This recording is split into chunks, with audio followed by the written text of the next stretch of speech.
Dia dah boleh ni ya, dah boleh guna. Ini memang rangup punya. Hello guys, assalamualaikum. Jumpa lagi dengan saya Rizal. Okey. Hari ni saya nak tunjuk tips cara buat bancuhan tepung serbaguna. Okey.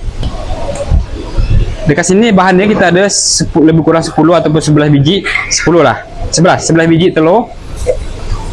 Tepung jagung. Tepung jagung 2 paket. 1, 2, 3. Telur dah basuh tau. Nanti korang komen pula telur tak basuh. Semua dah basuh. Tangan saya pun dah basuh. Sini sotong tepung dan tepung memang jalan. Memang laku keras. Kita pecahkan dulu. Selepas kita pecahkan, kita letak garam separuh sudu, ajinomoto sikit. Kemudian kita kena letak pewarna kuning. Ini lah. Okey, kat sini.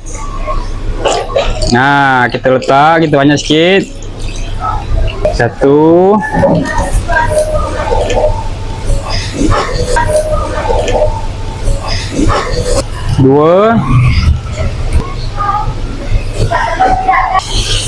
Okay, kita gaul. Okey, tengok sini. Ini kalau kita nak dapatkan sotong tepung, udang tepung nak rangup crispy tahan lama, korang jangan letak air tau. Dia memang pantan dengan air ni. Jadi kita guna telur dengan warna kuning je. Kita bancur dia betul-betul sebati.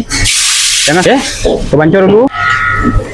Okey, kita bancur je. Kita bancur betul-betul dia ni tau. Betul-betul rata. Maksudnya kita betul sebati. Kalau tengok sini. Dekat. Setelah kita bancur, ni jangan sampai ada yang ketul-ketul macam ni kan masih ketul-ketul lagi ni. Ni ada ketul-ketul. Ni macam ni tak boleh. Dia kena betul-betul kena betul-betul rata, betul-betul pecah dia punya ketul-ketul tu. Lagi satu sampai dia naik. Macam ni kan dia masih lekat kan, belum lagi. Dia sampai dia cair tau.